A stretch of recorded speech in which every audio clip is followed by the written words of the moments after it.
Have you ever worked incredibly hard towards something? A promotion, a business, a creative project, and then, right when it was about to happen, done something to quietly ruin it?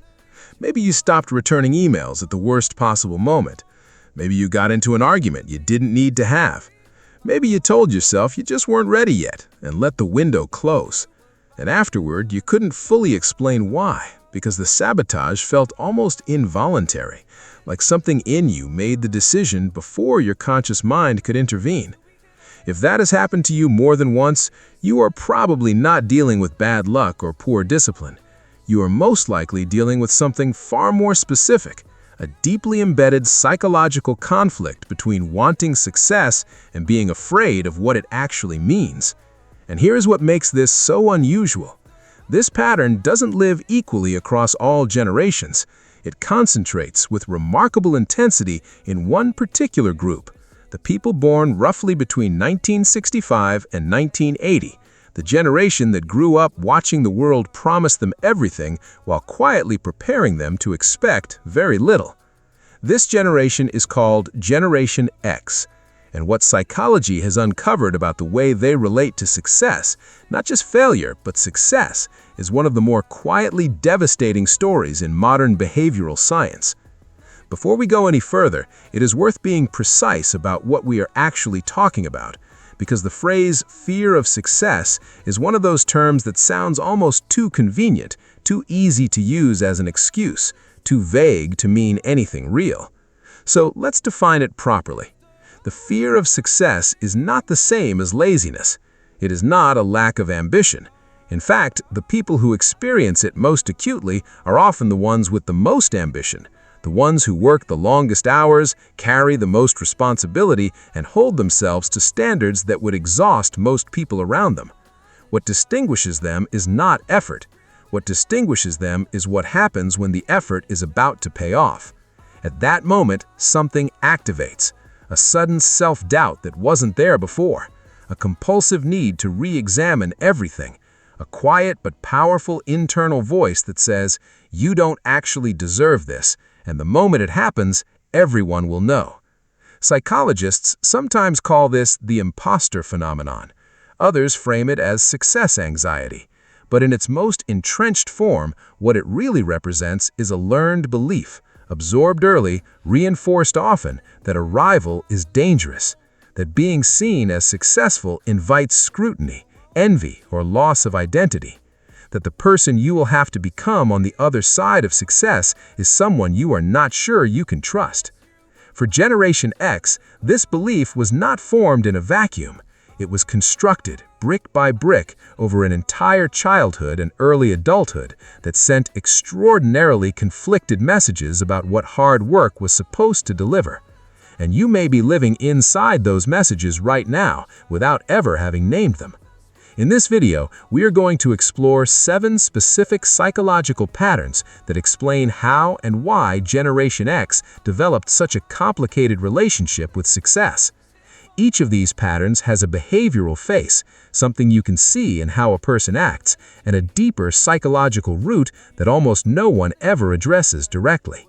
By the end, you will have a framework for understanding not just why Gen X self-sabotages, but why any person who grew up in an emotionally inconsistent environment might carry these same wounds well into adulthood. Make sure you stay until the end, because the final pattern is the one that ties everything together, and it is the one most people never see coming. Pattern 1. The Latchkey Identity. Learning to disappear. The first thing you need to understand about Generation X is that they were, in a very literal sense, raised to be invisible. The term latchkey kid entered the cultural vocabulary specifically to describe them. Children who came home to empty houses, who let themselves in with a key on a string around their neck, who made their own snacks and did their own homework, and learned very early that needing something from an adult was an inconvenience that usually went unfulfilled. This was not cruelty in most cases, it was economics. The 1970s and 1980s saw a dramatic rise in dual-income households and single-parent families, driven by inflation, the feminist revolution, and a cultural shift in what parenthood was supposed to look like. Gen X children were often told, implicitly and explicitly, that they were more capable than other generations, that they didn't need as much supervision, that their independence was something to be proud of. And so they became proud of it. They internalized self-sufficiency not just as a skill, but as a core identity. And here is where the psychology becomes complicated.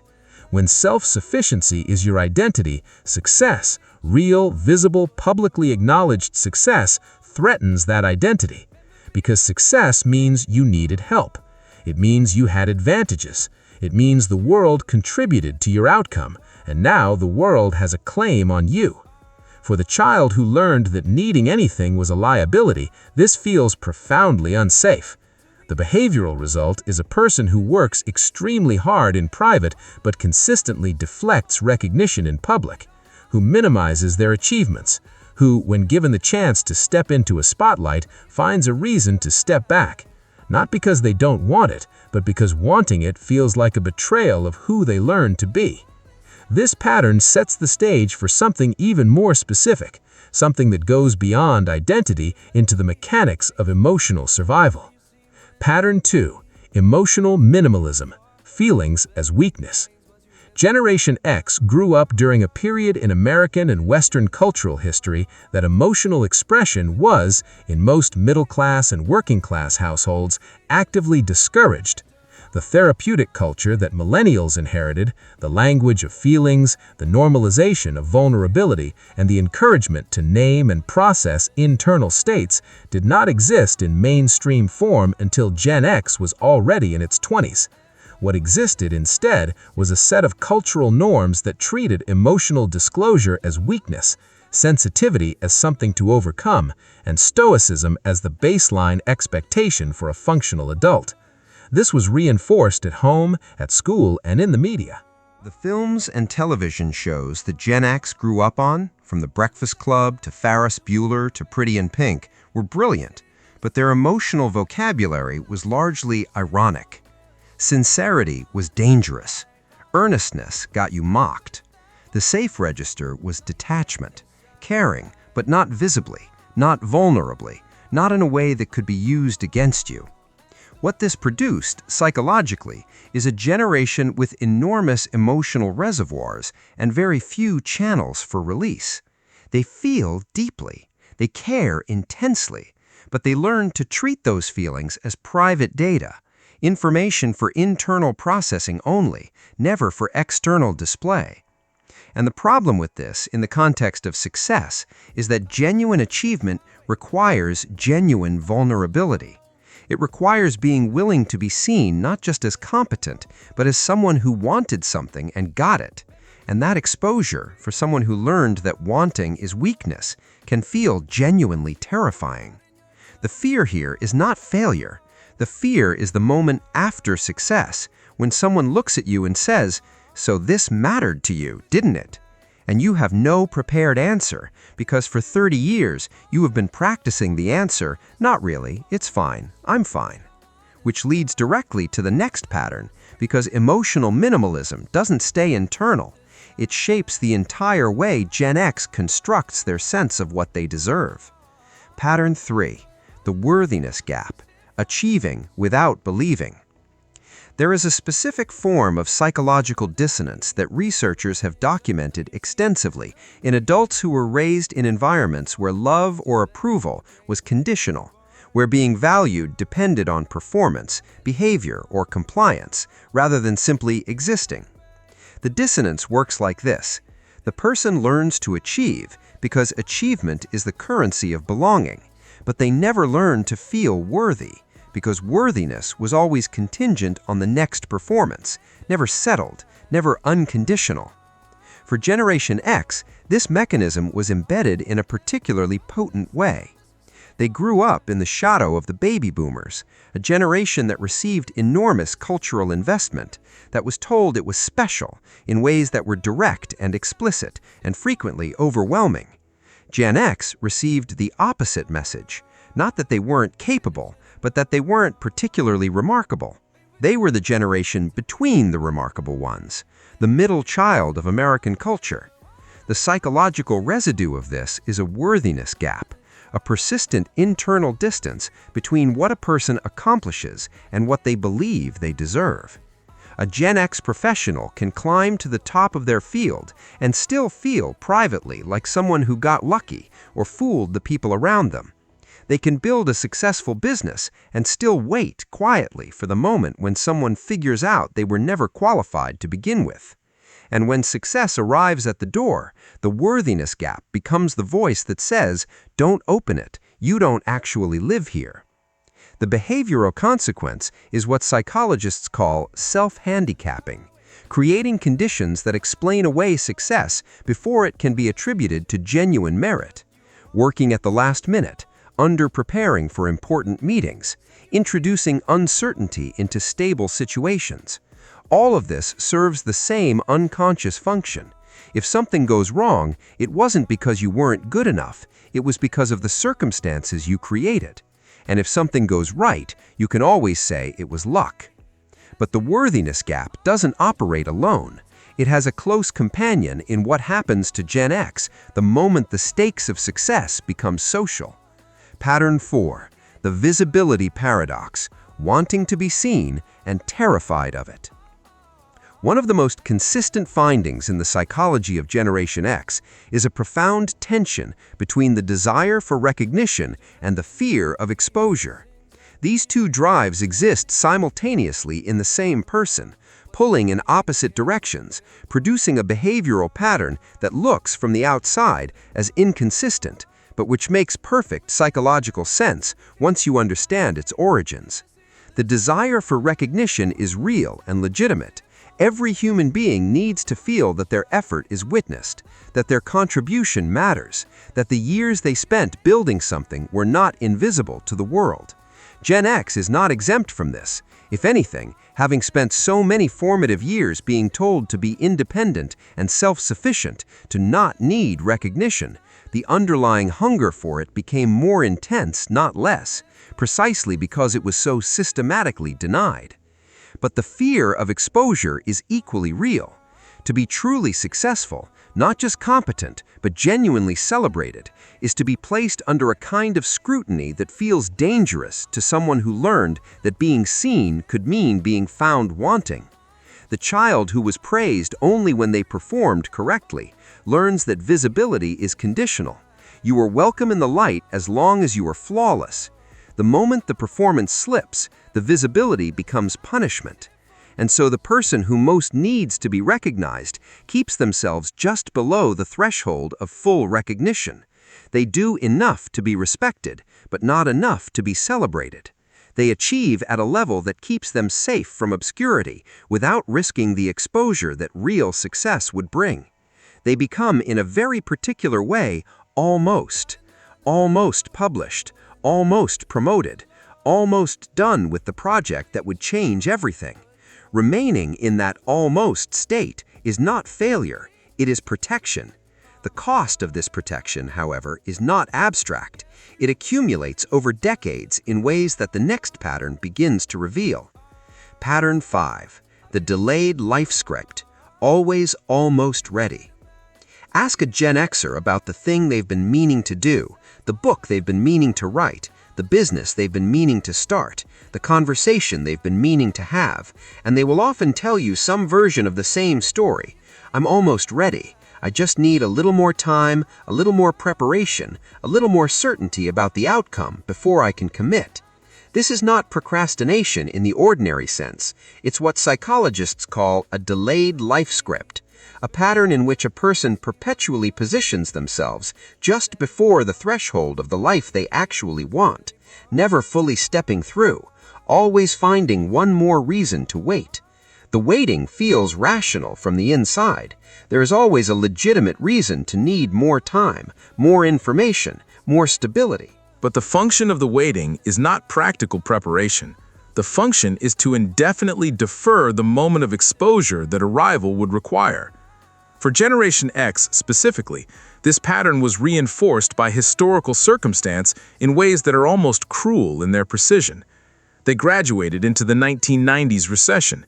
They watched their parents' generation promise them that hard work led to stability, and then watched that promise dissolve in waves of corporate downsizing, housing crashes, and an economy that seemed to have changed the rules of the game without telling anyone. And the rational response to that experience, the psychologically sensible response, was to stop fully committing to outcomes, to keep one foot outside every door, so that when the door closed, as it always seemed to, the loss was manageable. The tragedy is that this self-protective positioning became its own trap, because the person who never fully commits never fully arrives, and the delayed life script, over time, becomes indistinguishable from the life itself, not a waiting room before the real story starts, but the entire story, told in preparation and almost, and not quite yet. What transforms this pattern into something even more layered is the particular way Gen X relates to the people around them, and what success would mean for those relationships. Pattern 6. Survivor's guilt and belonging, the fear of leaving people behind. There is a dimension of success anxiety that rarely gets discussed in professional development literature, but which has enormous relevance for Generation X specifically. The fear that success is a form of abandonment, that rising too far means leaving behind the people, communities, and identities that formed you, and that the price of arrival is disconnection from where you came from. This is not a small psychological dynamic. Sociologists who study class mobility have documented extensively that people who move significantly upward from their origin class frequently experience what is effectively a form of survivor's guilt, a pervasive sense that their success is somehow unfair to those who didn't make it, and that by thriving they're implicitly criticizing the choices or the lives of the people they left behind. For Gen X, who came of age in a period of significant economic inequality and class anxiety, this dynamic is particularly acute, but it operates in subtler ways too. Success changes social groups. It changes the texture of friendships, the comfort level of family dynamics, the way people speak to you and about you.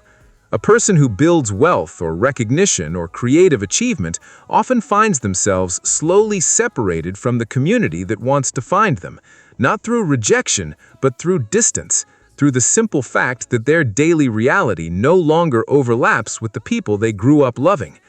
And for someone whose identity was built around self-sufficiency and loyalty, around being someone who doesn't abandon people, this threatened separation can feel, unconsciously, like the cost of success is too high to pay.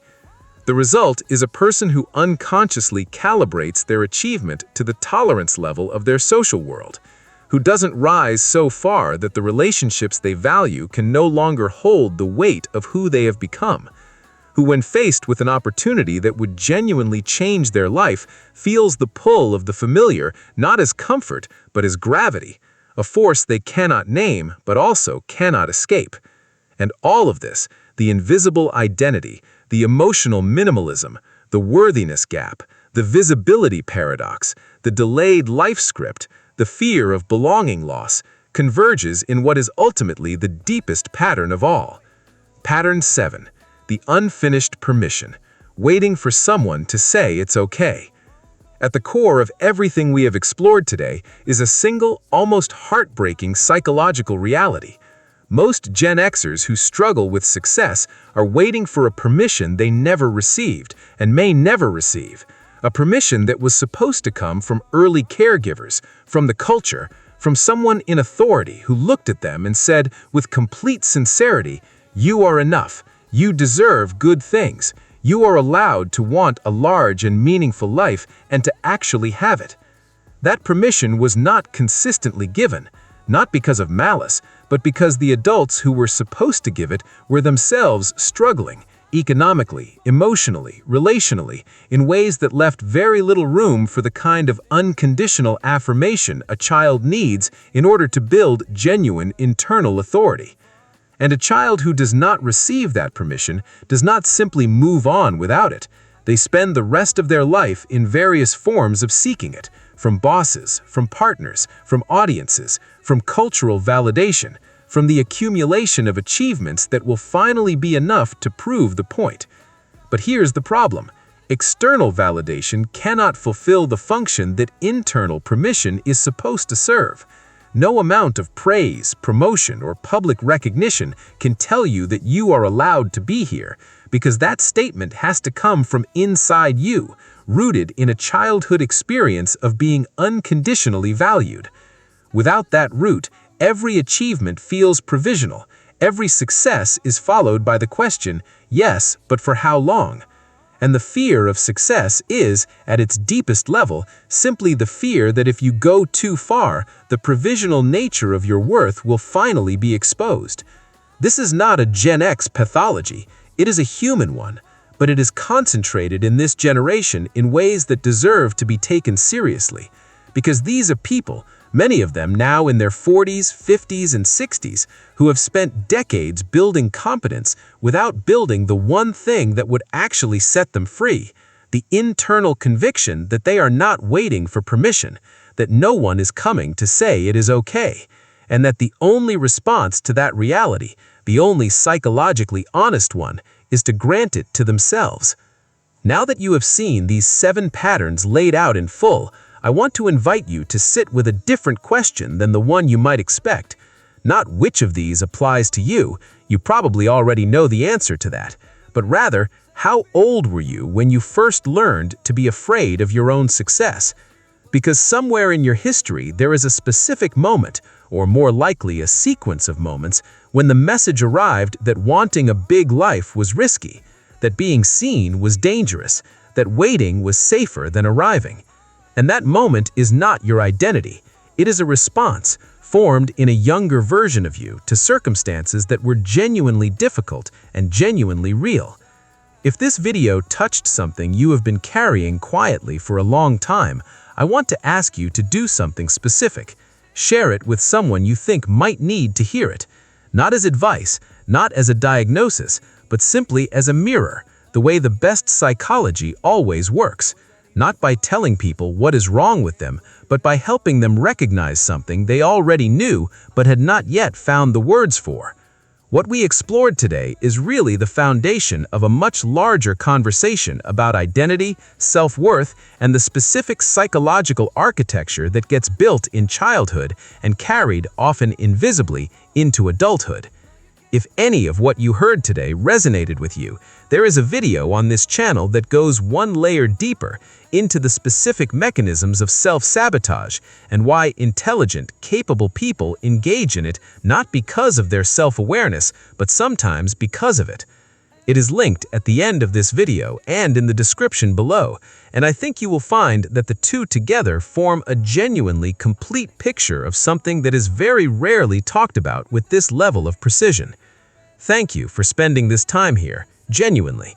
Videos like this one require something from the person watching, a willingness to look at uncomfortable things and stay present with them rather than clicking away. The fact that you made it to the end says something about you that the 7 patterns we discussed today might lead you to underestimate. If this video gave you something to think about, please hit the like button. It takes 1 second, and it tells the algorithm that this kind of content is worth putting in front of more people who might need it. And I would love to know which of the 7 patterns landed most heavily for you. Leave it in the comments, not because I'm collecting data, but because reading those responses is genuinely how I understand what to make next. If you want more content like this, psychology that treats you as an adult capable of handling real complexity, subscribe to this channel and hit the bell icon so you don't miss what comes next. I will see you in the next one.